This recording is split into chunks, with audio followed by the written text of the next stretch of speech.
हरे कृष्णा। अध्याय 8 श्लोक नंबर 5। अंतकाले च मामेवं स्मरन् मुक्त्वा कलेवरं यः प्रयति स मद्भावं याति नास्ति अत्र संशयः। इसका अर्थ, और जीवन के अंत में जो केवल मेरा स्मरण करते हुए शरीर का त्याग करता है वह तुरंत मेरे स्वभाव को प्राप्त करता है, इसमें रंच मात्र भी संदेह नहीं है। इसका तात्पर्य, इस श्लोक में कृष्ण भावनामृत की महत्ता दर्शित की गई है। जो कोई भी कृष्ण भावनामृत में अपना शरीर छोड़ता है वह तुरंत परमेश्वर के दिव्य स्वभाव मद्भाव को प्राप्त होता है। परमेश्वर शुद्धाति शुद्ध है। अतः जो व्यक्ति कृष्ण भावना भावित होता है वह भी शुद्धाति शुद्ध होता है। स्मरण शब्द महत्वपूर्ण है। श्री कृष्ण का स्मरण उस अशुद्ध जीव से नहीं हो सकता जिसने भक्ति में रहकर कृष्ण भावनामृत का अभ्यास नहीं किया। अतः मनुष्य को चाहिए कि जीवन के प्रारंभ से ही कृष्ण भावनामृत का अभ्यास करे। यदि जीवन के अंत में सफलता वांछनीय है तो कृष्ण का स्मरण करना अनिवार्य है। अतः मनुष्य को निरंतर हरे कृष्ण कृष्ण कृष्ण हरे हरे, हरे राम राम राम हरे हरे इस महामंत्र का जप करना चाहिए। भगवान चैतन्य ने उपदेश दिया है कि मनुष्य को वृक्ष के समान सहिष्णु होना चाहिए। तरोरपि सहोष्णिना। हरे कृष्ण कृष्ण कृष्ण हरे हरे, हरे राम राम राम हरे हरे का जप करने वाले व्यक्ति को अनेक व्यवधानों का सामना करना पड़ सकता है, तो भी इस महामंत्र का जप करते रहना चाहिए, जिससे जीवन के अंत समय कृष्ण भावनामृत का पूरा लाभ प्राप्त हो सके। हरे कृष्णा। तो ये था इस श्लोक का तात्पर्य जो श्रीला प्रभुपाद ने हमें बताया है दोस्तों। तो दोस्तों, अब इस श्लोक में ये श्लोक बहुत इम्पॉर्टेंट है और आपने कई बार सुना होगा मुझे ये उच्चारण करते हुए अन्य श्लोकों में, क्योंकि इस श्लोक में जैसे प्रभुपाद जी ने बताया हमको, इस श्लोक में कृष्ण भावनामृत की महत्ता दर्शित की गई है। अब लोग पूछ सकते हैं कि हमें ये सब करने से क्या लाभ, हमको क्या मिलेगा, है ना। सब शारीरिक लेवल पे पूछते हैं, बॉडीली कॉन्सेप्ट पे जीते हैं तो बॉडीली लेवल पे ही पूछते हैं कि लाभ क्या है, फ़ायदा क्या है, नुकसान क्या है, इससे हमें क्या नुकसान होगा, इससे हमें क्या लाभ होगा, है ना। तो वैसे ही यहाँ पे भगवान अब हमारी फायदे की बात कर रहे हैं। तो जैसे भगवान बता रहे हैं कि जो भगवान कृष्ण को अंतकाल मतलब प्रयाण काल जो होता है, last stage at the time of death, उस टाइम पे जब हम भगवान कृष्ण को स्मरण करते हैं, रिमेंबर करते हैं, याद करते हैं, तो हमारी गति क्या होती है वो भगवान बता रहे हैं। भाव, उनका मूड जो होता है इसको प्राप्त हो जाते हैं। तो ये सबसे बड़ा फायदा है। तो जीव को और क्या चाहिए कि वो माया के चंगुल से बचकर अपने घर वापस हंसते खेलते निकल जाए, है ना। कौन इस दलदल में वापस आना चाहता है? जो बुद्धिमान जीव है वो कदापि किसी दलदल में फंसना नहीं चाहता है ना। कोई भी व्यक्ति हो वो दलदल में एक बार फंसने के बाद बार बार जाएगा क्या? दलदल में गिरेगा खुद ब खुद जाके? नहीं ना।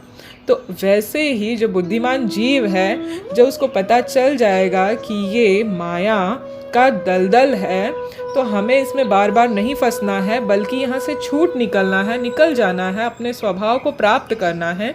तो भगवान हमें उस स्वभाव का प्राप्ति जो है वो याद दिला रहे हैं और कह रहे हैं उस याद रखने से, भगवान की याद करने से क्या होगा, हम वापस भगवान के पास, भगवान कृष्ण के पास, जो हमारे नित्य संबंधी है उनके पास चले जाएंगे।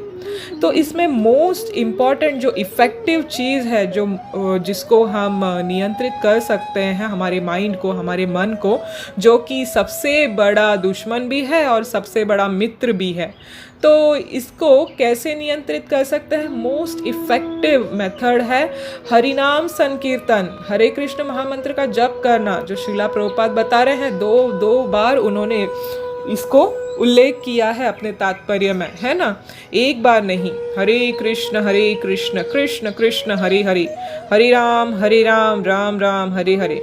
तो इसका महत्व यहाँ पे भगवान समझा रहे हैं कि जो कोई मुझे याद करके मुझको ये करेगा, पा लेगा, वो निश्चित ही मेरे पास आएगा।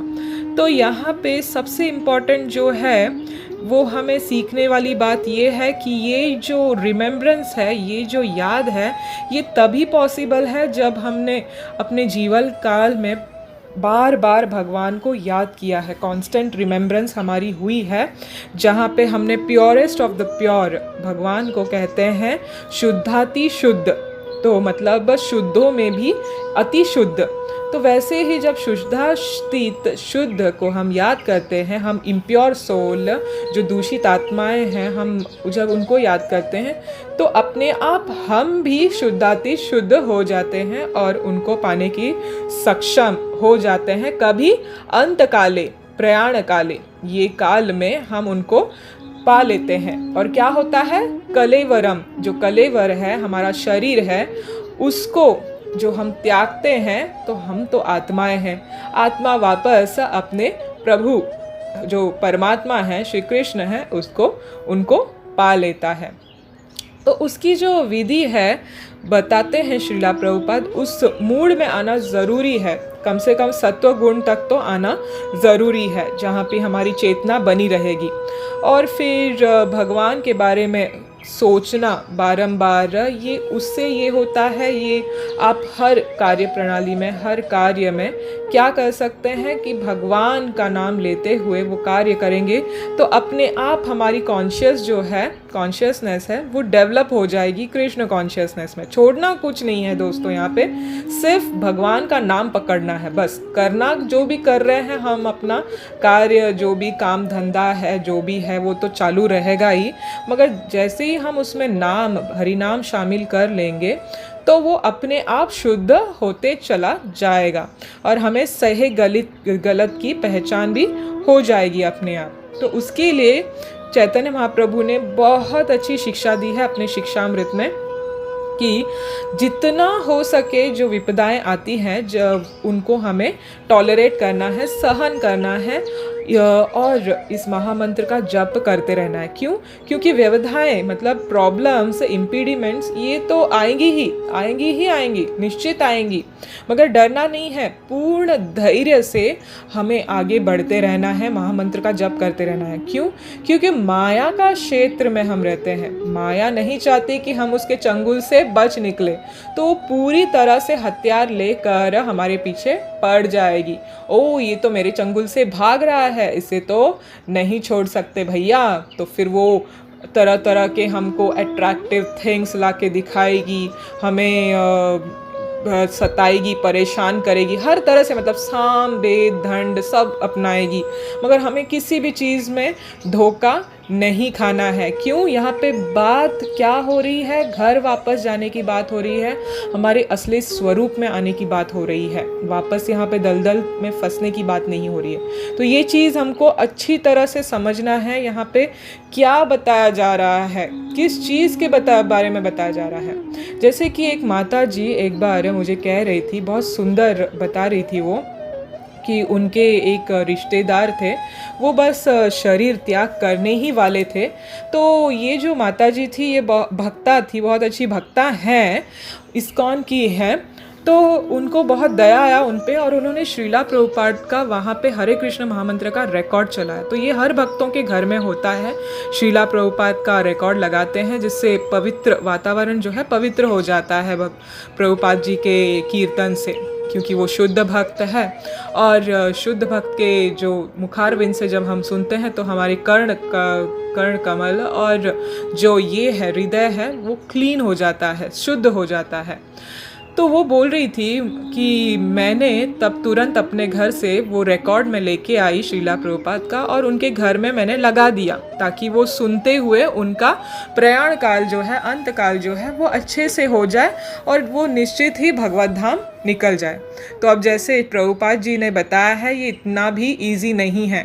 जिसने जीवन काल में भगवान को याद किया है उसी को अंत काल में ये याद आएगा। ऐसे नहीं लोग बोल सकते कि नहीं वो तो अंत काल में, मतलब मरते वक्त याद करना ना, ठीक है वो नहीं किया तो भी चलेगा, जिंदगी भर हम अंत काल में याद करेंगे। नहीं दोस्तों, जैसे आपको कहा है, जैसे हम अपना कार्य करते हैं, जो भी ये करते हैं, वही चीज़ हमको अंतकाल में हमारी प्रवृत्ति बन जाती है। सटल जो बॉडी है हमारी, सूक्ष्म शरीर है, वो मजबूर करती है हमको सोचने में। इसीलिए प्रैक्टिस करना होगा, ज़िंदगी भर प्रैक्टिस करना होगा। कितना भी छूटे तो भी बार बार इस मन को महामंत्र बोलने का प्रैक्टिस करना होगा, तभी हमको कृष्ण का स्मरण होगा। तो वो माता जी बोल रही थी, जब वो रिकॉर्ड लेके आके उन्होंने डाला और सुंदर महामंत्र श्रीला प्रभुपाद के मुख से, श्री मुख से निकल रहा था, तो उस व्यक्ति से सहन नहीं हो रहा था। वो व्यक्ति उनको कह रहा था, ये क्या लगा के रखा है, मुझसे बर्दाश्त नहीं हो रहा, ये तुरंत इसको बंद कर दो, मैं नहीं सुन सकता।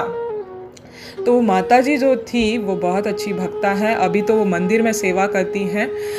तो वो मुझे बता रही थी इस चीज़ के महत्व के बारे में, कि वो कह रही थी कि देखो ऐसा होता है परिस्थिति जीवात्मा का अंत काल में। अगर कोई अच्छा उसका करना चाहता है तो भी जीवन काल में जो पाप किए हैं वो पाप ही उसको सुनने नहीं देता है, अच्छे चीज़ का लेने नहीं देता है। देखिए कितना बड़ा दुर्भाग्य है। ये सत्य घटना है, ये मैंने खुद अपने कानों से उन्होंने मुझे बोला और मैंने खुद सुना दोस्तों, तो ये कोई झूठ नहीं बोल रही हूँ मैं यहाँ पे।